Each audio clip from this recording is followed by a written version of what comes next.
Hello everyone, कैसे हैं आप सभी लोग। मुझे उम्मीद है कि हमारे इस सीरीज के अभी तक के जो पहले 4 सेशन हुए आप लोगों ने उनको बहुत अच्छे से वीडियोस को केवल देखा नहीं होगा, उन चीज़ों को अपने पास आप लोगों ने बहुत अच्छे तरीके से पहुंचाया होगा। जो मेन कॉन्सेप्ट हम लोगों ने वहां पर सीखने की कोशिश की है। प्रॉब्लम नंबर 5 मैंने आप लोगों को लास्ट वीडियो में होमवर्क के फॉर्म में दी थी। आई होप आप सभी लोगों ने ट्राई किया है। जिन लोगों ने इसे ट्राई किया होगा उन लोगों को एक क्वेश्चन बेसिकली समझ में आ गया होगा कि अपने आप में एक क्वेश्चन है, काफी अच्छा क्वेश्चन है ना। हमारे पास इस क्वेश्चन को करने के कई सारे तरीके हो सकते हैं। उनमें से कुछ तरीके काफी आसान हैं, कुछ तरीके थोड़े से कॉम्प्लिकेटेड भी हैं। बट हम लोग कोशिश करेंगे कि ऐसा मेथड देखने की जो कि हमारे लिए समझना इस लेवल पर बहुत आसान हो और चीजों को हम लोग बड़े आराम से सीख पाए, समझ पाए। हमें कुछ भी ऐसा ना हो कि हमें कुछ बहुत हाई फाई चीजों का यूज करना पड़े। बिल्कुल बेसिक बातों से अपने पास इस क्वेश्चन को सोल्व करने की कोशिश करते हैं। बट ये क्वेश्चन अपने आप में एक इतना अच्छा क्वेश्चन है कि अगर ये बाय चांस किसी एग्जाम में आता है तो इस क्वेश्चन को ठीक करने वाले बच्चों की संख्या कुछ बहुत ज्यादा अधिक नहीं होगी हमारे पास, है ना। काफी लोग इस एग्जाम में बैठकर इसको सोच पाना, कर पाना, उसमें थोड़ा सा डिफिकल्टी महसूस कर रहे होंगे। चलिए साथ में इस क्वेश्चन को मिलकर सोल्व करते हैं। बड़े आराम से बैठ जाइए, है ना, कुर्सी की पेटी बांध लीजिए और आराम से मजे कीजिए इस क्वेश्चन का टेक्निक सीखने के। इस क्वेश्चन में बेसिकली हमें अप्रोच कैसे करना है उस बात को। सबसे पहले इस क्वेश्चन का जो मेन आइडिया है हम लोग उसे डिस्कस करते हैं। आई होप क्वेश्चन सभी लोगों को क्लियर है कि बेसिकली आप लोगों को एक एक्सप्रेशन यहां दे दिया गया है 2n-1 divided by e whole raise to power 2n-1 divide by 2 less than आना चाहिए 135 2n-1 से, और ये फर्दर लेस देन आना चाहिए 2n+1 by e whole raise to power 2n+1 by 2। आप लोगों को यहाँ पर एक बात नजर आई कि यहाँ पर अपने पास एक नंबर जिसे हम ओइलर्स नंबर कहते हैं या कुछ बच्चे इसे यूलर्स नंबर कहते हैं, ई, वो यहाँ पर आ रहा है।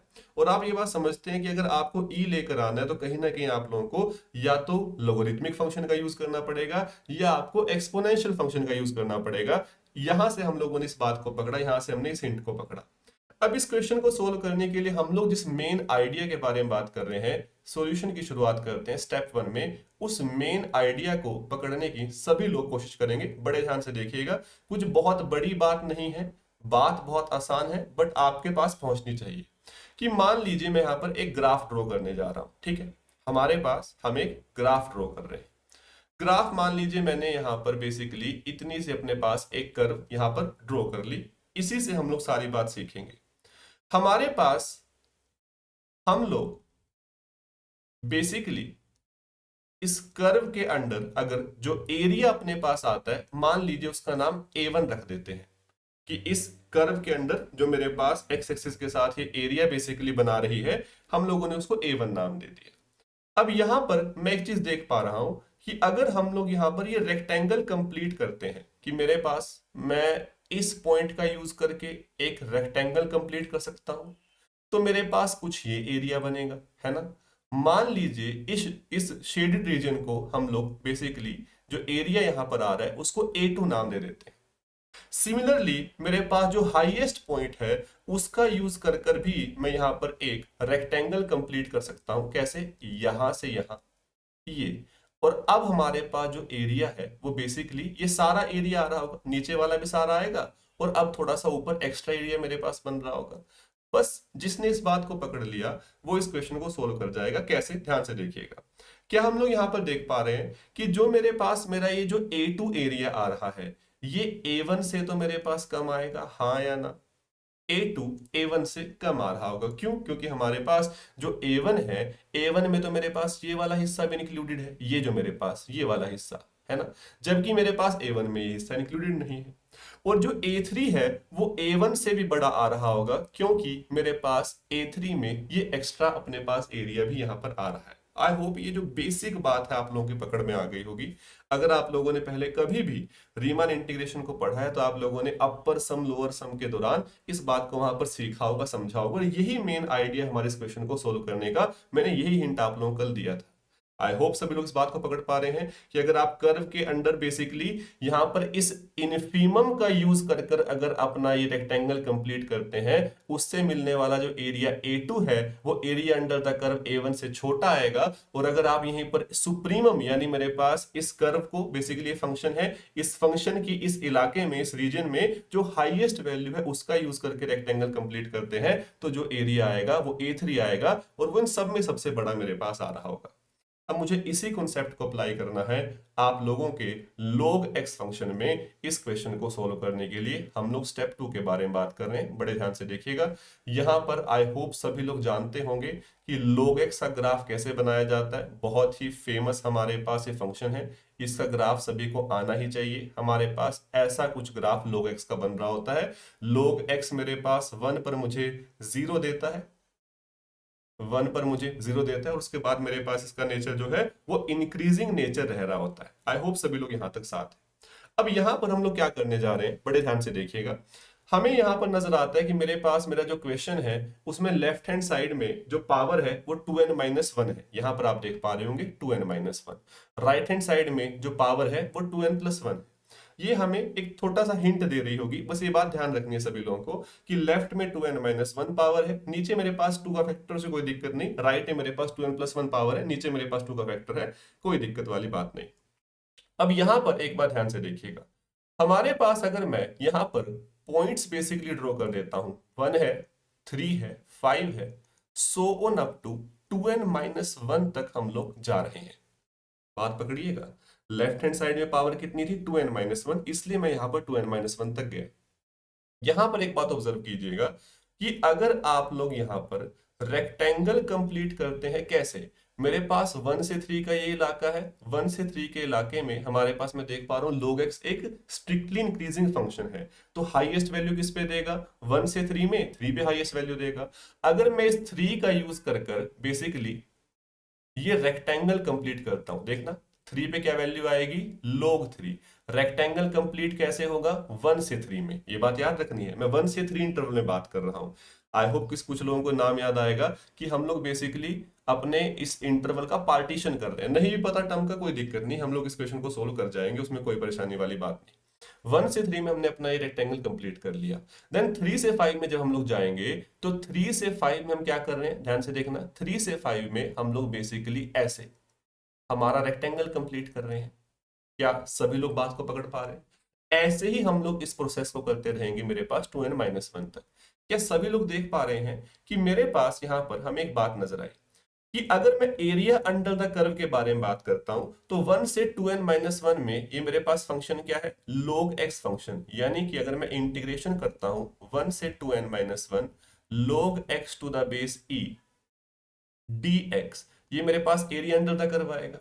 और अगर मैं बेसिकली इन सारे रेक्टेंगल्स का सम करता हूं तो सभी लोगों को याद है ना कि बेसिकली मेरे पास जब मैं इस रेक्टेंगल को देखूंगा तो यहां पर आने वाला जो एरिया है मुझे एक्स्ट्रा मिलेगा, जब मैं इस रेक्टेंगल को देखूंगा यहां पर आने वाला एरिया एक्स्ट्रा मिलेगा। ऐसे मुझे हर एक रेक्टेंगल में एक्स्ट्रा एरिया मिल रहा हो कर्व से ज्यादा। यानी मैं अगर इन सबको ऐड करता हूं तो मेरा एरिया कितना आ रहा हो, ध्यान से देखना। ये रेक्टेंगल है, इसकी मेरे पास ये बेसिकली जो साइड है कितनी है? 2 है। हाइट कितनी है इसकी मेरे पास, आप लोग यहां पर देख पाएंगे, ये अपने पास ln3 तक जा रहा है ये, यानी मेरे पास 2 इंटू ln3। 3 से 5 में क्या बनेगा? 2 इंटू ln5। लास्ट में मेरे पास क्या बन रहा होगा? 2 इंटू ln ऑफ 2n-1। यानी कि हमारे पास ये इनइक्वालिटी बनती हुई हम लोगों को यहां तक नजर आनी चाहिए। आई होप सभी लोग यहां तक साथ हैं, सभी लोगों को ये बात पकड़ में आती है।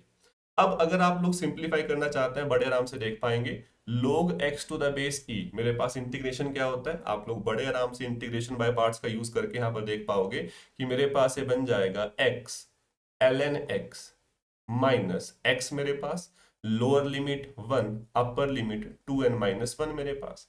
ये मेरे पास बन जाएगा, ध्यान से देखना, 2n-1 ln 2n-1 माइनस में 2n-1। माइनस में मेरे पास जब मैं 1 पुट करूंगा 1 ln 1 मुझे 0 दे देगा, माइनस में मेरे पास 1 आ जाएगा, यानी कि मेरे पास माइनस माइनस प्लस 1 आ जाएगा। बेसिक मेरे पास यहाँ पे ये कैलकुलेशन है, सभी लोग इसको कर पाएंगे, इसमें कोई परेशान नहीं होना किसी को। अपने हाथ से करोगे तो ये बात बड़े आराम से नजर आनी शुरू हो जाएगी। देन अगर मैं ये 2n-1 कॉमन निकाल लेता हूं तो मैं देख पाऊंगा ये बन जाएगा 2n-1 ln 2n-1 माइनस में 1 आएगा। क्या मैं जो माइनस में 1 आ रहा है इसको लिख सकता हूं log e to the base e? हाँ, यानी मेरे पास बन जाएगा ln 2n-1 minus ln e to the base e। यानी मेरे पास मैं इसे कंबाइन करके लिख सकता हूं ln 2n-1 divided by e plus में 1। ऐसा क्यों कर पा रहे हैं हम लोग? Because ln e is equal to 1 होता है। और हमने जब 2n-1 कॉमन निकाला था तो जो ये -1 बना था मैंने वहां पर ln e का यूज कर लिया। बहुत सिंपल कहानी। थोड़ी कैलकुलेशंस यहाँ पर हो सकती हैं, बट आपने जो मेन कॉन्सेप्ट है वो सीख लिया इस क्वेश्चन में। अब सिर्फ बचा ही कैलकुलेशंस है ना। अब यहां से जब मैंने इस बात को पकड़ा तो मुझे एक बात नजर आती है कि मेरे पास अब ये एक इनइक्वालिटी बन गई जिसका नाम मैं रख रहा हूं अपने पास यहाँ पर 1। आई होप सभी लोग यहाँ तक साथ हैं। इसके साथ साथ आप यहाँ पर एक छोटा सा काम और कर सकते हैं, अगर आप लोग ध्यान से देख पाए। ये सारे मेरे पास क्या बन रहे हैं, ln3 plus ln5 plus ln2n-1। क्या मैं इसको लिख सकता हूं मेरे पास ये कुछ और नहीं, मेरा twice of ln 3 into 5 into 7 into 2n-1 मेरे पास बन गया। कोई दिक्कत कोई परेशानी यहां तक नहीं होनी चाहिए हम लोगों को। साथ में जो 2 बैठा हुआ है बाहर, तो क्या मैं इस 2 को अंदर ले जा सकता हूँ? बिल्कुल ले जा सकते हैं। ये मेरे पास स्क्वेयर बन गया। आई होप बात पकड़ में आती है। यानी सब कुछ ये जो हम लोगों ने इतनी सारी बातें फैला दी, इससे हमारे पास लास्ट में निकल कर क्या आया? लास्ट में निकल कर आया मेरे पास 2n-1 ln of 2n-1 divided by e plus में 1, this is less than equal to ln of हमारे पास 3 into 5 into 7 into 2n-1 raise to power 2 हमारे पास आता हुआ हमें नजर आता है। ये रेज टू पावर 2 हमारे पास। अब हम लोग जानते हैं कि मेरे पास मेरा फंक्शन जो होता है एक्सपोनेंशियल फंक्शन, वो एक इंक्रीजिंग फंक्शन होता है। इंक्रीजिंग का मतलब क्या होता है कि बड़े इनपुट पे बड़ा आउटपुट देगा। दोनों साइड मेरे पास क्या कर दो, दोनों side e to the power basically ले लो। यानी मेरे पास हम क्या करेंगे, ये e की पावर ये बन जाएगी और लेफ्ट में मेरे पास ये बना तो राइट में e की पावर ये बन जाएगा। सिंपल सा काम हम लोगों ने किया। आई होप सभी लोगों को पकड़ में आता है। e की पावर लेफ्ट में ऐसे बन गई, राइट में ऐसे बन गई। क्या यहाँ पर सिंप्लीफाई होते देख पा रहे हैं सभी लोग कि मेरे पास ये जो 2n-1 है, इसको भी मैं पावर को ऊपर लेकर जा सकता हूँ। 2n-1 मेरे पास बन जाएगा। आई होप बात पकड़ में आती है। यानी ये लेफ्ट में क्या बन जाएगा, e टू दी पावर, ध्यान से देखिएगा, ln 2n-1 divided by e raise to power 2n-1 plus में 1 था, यानी ये e की पावर 1 मुझे दे देगा। कोई दिक्कत नहीं। राइट में मेरे पास लेस देन इक्वल टू, ध्यान से देखना, हम लोग के पास एक प्रॉपर्टी होती है, सभी लोगों को याद आना चाहिए, e to the power log x to the base e, हमारे पास कुछ और नहीं x होता है। बेसिक लोगरिथम की प्रॉपर्टी है ना, बेसिक बातें। इसका यूज करके मैं सीधा अपने पास इसको लिख सकता हूं। अपने पास 3 इंटू 5 इंटू 7 है, 1 से मल्टीप्लाई कर दो ताकि मुझे देखने में बेसिकली अपने पास अपने ओरिजिनल जो इनइक्वालिटी गिवन है उस जगह लगे। ये रेज टू पावर 2 मेरे पास आ गया। अब दोनों साइड मेरे पास पॉजिटिव वैल्यू है, तो क्या करो, सिंपल सा काम, बेसिकली स्क्वायर रूट लेना है। बट उससे पहले एक चीज सिंप्लीफाई कर लो। जो हमने यहां पर यूज किया e to the power log x to the base e equal to x आएगा, मैं इसका यूज यहां पर भी कर सकता हूं। e to the power log ये मेरे पास x बन जाएगा। यानी मैं इसको बेसिकली क्या लिख सकता हूं, इस सारे को हटा के मैं लिख सकता हूं यहां पर, ध्यान से देखना, 2n-1 divided by e raise to power 2n-1 मेरे पास। आई होप सभी लोग यहां तक साथ हैं। अब इतना सा काम करते ही दोनों साइड मैंने क्या, यहाँ पर पावर 2 थी, स्क्वेयर रूट लिया, तो मेरे पास स्क्वेयर रूट लेने पे 2n-1/2 बन जाएगा और a की पावर 1/2 मेरे पास बन जाएगा। और अब यहाँ पर एक बात मुझे नजर आती है, e क्या होता है, ऑयलर्स नंबर, 2.7 के आसपास का नंबर। e की पावर 1/2 मेरे पास, वो मेरे पास पक्का 1 से बड़ा है, बराबर रहने वाला है, बड़ा ही रहने वाला है। यानी कि मेरे पास ये जो भी वैल्यू आएगी, ये मुझे पता है, ये स्ट्रिक्टली मेरे पास ग्रेटर देन आ रही होगी 2n-1 divided by e raise to power 2n-1/2 से, because e to the power 1/2 is strictly greater than 1 मेरे पास। और जैसे ही आपने ये काम किया तो आप पकड़ पाएंगे कि आपकी ये इनइक्वालिटी बनकर तैयार हो गई है। 2n-1/e raise to power 2n-1/2 is strictly less than 1 into 3 into 5 into 7 up to 2n-1। और क्या हमें कुछ ऐसा ही प्रूफ करने को कहा गया था? हाँ, हमें ऐसा ही कुछ प्रूफ करने को कहा गया था, और वो हम लोग देख पा रहे हैं बेसिकली हमारे लेफ्ट हैंड साइड वाली इनइक्वालिटी। अब पहली बात, सारा जो हमने अभी तक सीखा उसको एक बार समझते हैं ध्यान से, कि हम लोगों ने बेसिकली मेन आइडिया क्या यूज किया, आप लोग पकड़ पा रहे हैं। हम लोग मेन आइडिया अब भी वही है कि हमारे पास, जब मैं एरिया अंडर द कर्व के बारे में बात करता हूं, अगर आप इनफीमम का यूज करके हमारे पास इन डिफरेंट पार्टीशंस के जो मेरे पास पार्ट बनते हैं उसमें अगर एरिया निकालते हैं, तो जो एरिया मेरे पास आ रहा होगा वो बेसिकली क्या आता है, वो मेरे पास छोटा आता है हमारे एरिया अंडर द कर्व से। और अगर आप सुप्रीमम्स का यूज करके निकालते हैं तो एरिया बड़ा आता है मेरे पास एरिया अंडर द कर्व से। हमने सेम कॉन्सेप्ट यूज किया और अब आप पकड़ पाएंगे कि जब मैंने बेसिकली हमारे स्टेप 2 में ये स्टेप कर लिया, उसके बाद तो जस्ट चीजें सिंप्लीफाई करना है और कुछ भी नहीं। हम लोगों ने बेसिक इंटीग्रेशन यूज की, बेसिक लॉ की प्रॉपर्टी यूज की, बट ये क्वेश्चन बेसिकली अगर आप लोगों को याद रखना है तो आपको याद रखना है सिर्फ इस बात को, इस बात ने इस क्वेश्चन को खत्म कर दिया। जब आपने यहां पर ये स्टेप देख लिया तो कहानी ऑटोमेटिकली खत्म होनी शुरू हो गई।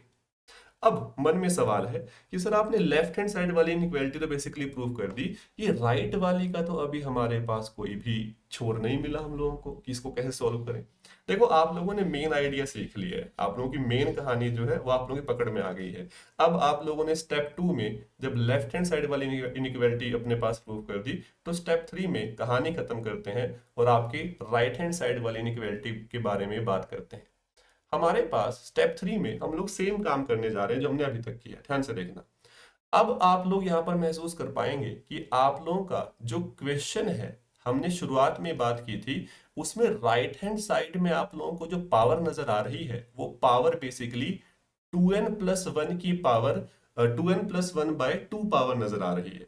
यानी कि अब आप यहां पर जब पार्टीशन कर रहे हैं तो पार्टीशन में जो आप लोग पार्ट्स हैं, ध्यान से देखिएगा, क्यों ना उसकी शुरुआत करें। ध्यान से देखो, ये 3 है मेरे पास, देन 5 है मेरे पास, देन 7 है, अप टू 2n+1 तक हम लोग लेकर जा रहे हैं। सिंपल कहानी। और अब क्या करना है, सिंपल सा काम, कि अब आप लोग बेसिकली ये जो रेक्टेंगल्स कंप्लीट कर रहे हैं, मेरे पास लेफ्ट हैंड पॉइंट अपने पास जो आता है इंटरवल का, उस पे वैल्यू, क्यों, क्योंकि मेरे पास ये log x एक इंक्रीजिंग फंक्शन है, तो लेफ्ट हैंड पॉइंट पे जो वैल्यू आएगी वो सबसे छोटी वैल्यू आ रही है उस इंटरवल में। यानी आप इनफीमम्स का यूज करके रेक्टेंगल कंप्लीट कीजिए। 3 से 5 में यहां पर हमारा रेक्टेंगल कंप्लीट हो गया। 5 से 7 में जब बात करेंगे तो हमारे पास हम क्या करेंगे, यहां पर ये रेक्टेंगल कंप्लीट करेंगे। 5 पर वैल्यू ln5, नीचे मेरे पास ये जो विड्थ है वो अपने पास 2 ही आ रही है। और अब मैं जब बात करूंगा एरिया अंडर द कर्व की, तो आप लोग पकड़ पाएंगे कि एरिया कहां से कहां निकाल रहे हैं। एरिया हमारे पास अब निकल रहा है हमारे पास 3 से लेकर 2n+1 तक का एरिया हम लोग निकाल रहे हैं, ln x dx मेरे पास। अब आप देख पा रहे हैं कि इनफीमम्स का यूज हुआ है, यानी कि मेरे पास ये जो एरिया अंडर द कर्व है वो बेसिकली बड़ा या बराबर आ रहा होगा हमारे पास किससे, हमारे इन रेक्टेंगल्स का अगर मैं एरिया ऐड करता हूं ट्वाइस ऑफ, यहां पर क्या है, ये 2 है, और इसकी बेसिकली ये अपने पास इस साइड की लेंथ क्या बन रही होगी, ये मेरे पास बनेगा ln3, यानी twice of ln3 plus ln5, so on up to कहां तक हम लोग यहां पर जा रहे होंगे, हम लोग यहां पर भी देख पा रहे होंगे कि ये 2n-1 मेरे पास बनेगा, है ना। जब मैं बेसिकली इस पर निकालूंगा अपने पास इस रेक्टेंगल का एरिया, तो ऐसा एरिया बन रहा होगा, क्योंकि 2n+1 पर वैल्यू तो ज्यादा आ रही होगी, यानी कि मेरे पास से अप टू 2n-1 तक हमें जाता हुआ नजर आ रहा होगा, और ये हमारे पास बनकर तैयार हो गया। क्या सभी लोग देख पा रहे हैं कि ये जो मेरे पास टर्म बनी है twice of ln3 plus ln5 ln2n-1, ये तो सेम टर्म मेरे पास बन रही है। यानी मेरे पास इसको तो मैं ln3 इंटू 5 इंटू 2n-1 का स्क्वेयर लिख सकता हूं, ln3 इंटू 5 इंटू 2n-1 का स्क्वेयर लिखा जा सकता है। हमारे पास जब मैं इसके बारे में बात करूंगा, इसको सिंप्लीफाई करने के लिए सेम तरीके से x ln x minus x, lower limit 3, upper limit मेरे पास यहां पर 2n+1 बनता हुआ नजर आ रहा है।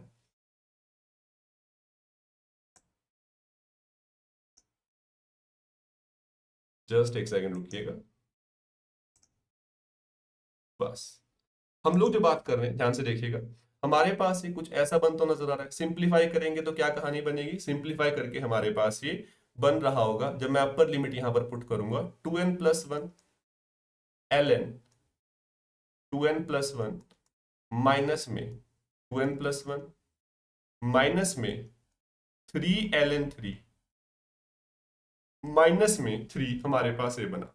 सिंप्लीफाई करोगे सेम तरीके से 2n+1 कॉमन निकालो, क्या बनेगा 2n+1 इंटू ln 2n+1-1, यानी कि ln ऑफ 2n+1/e, आप इसे बड़े आराम से लिख पा रहे होंगे, उसमें कोई दिक्कत नहीं है।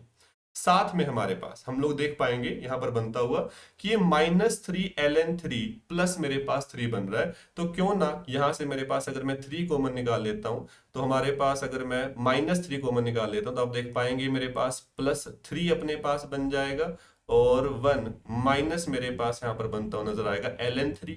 अब ये 1 माइनस ln 3 बेसिकली क्या है, ln e माइनस ln 3, यानी मैं इसको लिख सकता हूँ ln e/3। बहुत बेसिक चीजें हमारे पास है। क्वेश्चन तो यहीं पर खत्म हो जाता है, उसके बाद तो हम जस्ट कैलकुलेशंस कर रहे होते हैं। बट कैलकुलेशंस में भी आप लोग अपने आप को थोड़ा कंफर्टेबल महसूस करें, इसलिए हम लोग कैलकुलेशन साथ में कर रहे हैं कि हाँ, शुरुआत से अंत तक क्वेश्चन को कैसे बेसिकली अप्रोच किया जाता है। और बेसिकली आप लोगों का ये धैर्य बनाने में आपकी मदद करता है।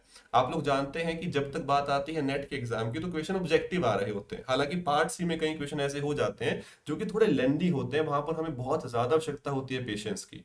बट जब आप इससे आगे जाएंगे पीएचडी के लिए, या फिर आप लोग जाएंगे किसी पब्लिक सर्विस कमीशन में जहां पर सब्जेक्टिव एग्जाम आता है, वहां पर आप लोगों को इन चीजों की बहुत आवश्यकता पड़ रही होगी कि आप कैसे क्वेश्चन को शुरुआत से अंत तक जो आप जानते हैं उसे सही तरीके से लिख भी पाए, प्रेजेंट भी कर पाए, ताकि आपको वहां पर फुल मार्क्स मिल रहे हो, या आपको बेस्ट वहां पे जो मार्क्स मिल सकते हैं वो मिल रहे हो। यहां तक हम लोगों ने बात की। अब जस्ट हमने जो सेम काम पहले किया था, यहां पर भी सेम काम करेंगे। हम लोग यहां पर भी दोनों साइड एक्सपोनेंशियल का यूज करेंगे, और आप पाएंगे कि एक्सपोनेंशियल का यूज करते ही मेरे पास जब मैं इसको देख पाता हूं ln 2n+1/e, ये जो 2n+1 है इसको मैं कहां लेकर जा सकता हूं, सेम हमारे पास जैसे हमने पिछली बार किया था कि ये मेरे पास पावर 2n+1 मेरे पास यहां पर आ जाएगी, है ना, कोई दिक्कत वाली बात नहीं है। ये मेरे पास ln e/3 मेरे पास बनता हुआ मुझे नजर आता ही है। अब यहां पर अगर आप दोनों साइड e की पावर लेते हैं, तो मेरे पास पहली टर्म क्या बनेगी, पहली टर्म बनेगी एक्सपोनेंशियल लेने के बाद 2n+1/e raise to power 2n+1 मेरे पास। आई होप सभी लोग यहां तक साथ हैं।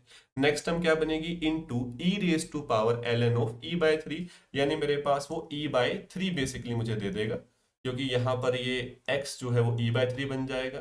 और ये मेरे पास बड़ा या बराबर आने वाला है किससे, ये बड़ा या बराबर आएगा मेरे पास ln 3 5 2n-1 स्क्वेयर था, एक्सपोनेंशियल लेंगे तो टर्म बच जाएगी मेरे पास 3 into 5 so on up to 2n-1 whole square. यहां तक हमें बात नजर आती है। फिर सेम काम करेंगे, दोनों साइड स्क्वायर रूट ले रहे होंगे, ये मेरे पास होल स्क्वायर था। आई होप ये बात पकड़ पा रहे हैं सभी लोग, ये होल स्क्वायर था। जब दोनों साइड मेरे पास स्क्वायर रूट लेंगे तो ये मेरे पास पावर 1/2 हो गई, यहां पर पावर 1/2 हो गई। जब यहां पर पावर 1/2 हुई तो हमारे पास हम इसको डिस्ट्रीब्यूट कर सकते हैं पावर को, ये मेरे पास पावर 1/2 हो गई, और ये पावर मेरे पास 1/2 हो गई। अब हमें एक बात नजर आई कि हमें जो प्रूफ करना था हम उसे काफी पास पहुंच चुके हैं, बट स्टिल हमारे पास राइट हैंड साइड में हमें कुछ ई जैसा नजर नहीं आता है, जैसा हमारे पास बना है e/3 हमारे पास। बट एक बात ध्यान से देखिएगा, जो e/3 है ये भाई साहब कैसे है, मेरे पास जो e/3 है, e 2.7 के आसपास का एक नंबर होता है, और 3 मेरे पास e से बड़ा होता है, यानी e/3 मेरे पास कुछ और नहीं, ये 0 से 1 के बीच का एक नंबर है। यानी कि मेरे पास ध्यान से देखना, अगर मैं e/3 की जगह 1 रख देता हूं तो ये इनइक्वालिटी होल्ड कर रही होगी। ऐसा क्यों कर पाए हम लोग, ऐसा इसलिए कर पाए हम लोग कि आपका जो e/3 है ये 0 से 1 के बीच में लाई करता है। इसका मतलब है e/3 की पावर 1/2 भी हमारा 0 से 1 के बीच में लाई करेगा। और अगर मैं इसकी जगह 1 रख देता हूं तो मेरे पास जो ओवरऑल टर्म मिलेगी वो इससे बड़ी आने वाली है। यानी मेरे पास अब हमने देखा कि मेरे पास ये जो आता है 1 × 3 × 5, 1 लिखने में कोई दिक्कत नहीं है, कोई फर्क पड़ेगा ही नहीं हमें। 2n-1 मेरे पास, ये हमारे पास स्ट्रिक्टली लेस देन आता है 2n+1/e raise to power 2n+1/2 हमारे पास। और अब आप देख पाएंगे कि आप लोगों की जो राइट हैंड साइड की इनइक्वालिटी है वो भी बनकर तैयार हो गई है।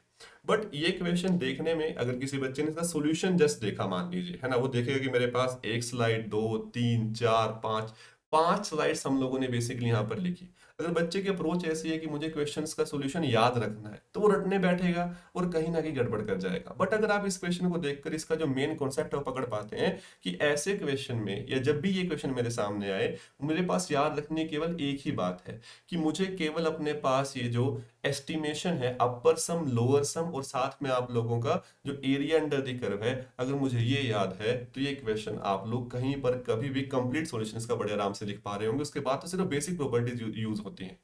आई होप सभी लोग हमारे साथ हैं यहाँ पर।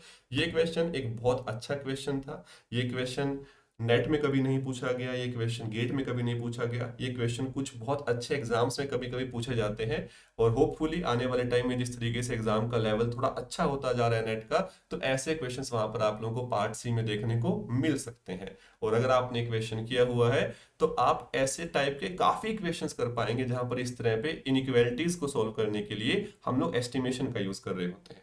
उम्मीद है यहाँ तक सभी लोग साथ हैं। इसी के साथ हम लोग मिल रहे होंगे हमारी नेक्स्ट वीडियो में। तब तक अच्छे से अपना पढ़ना जारी रखिएगा, अपना सीखना जारी रखिएगा, और कहीं भी कोई दिक्कत आए, कोई समस्या आए तो कमेंट में लिखना मत भूलिएगा। Thank you so much and all the best everyone.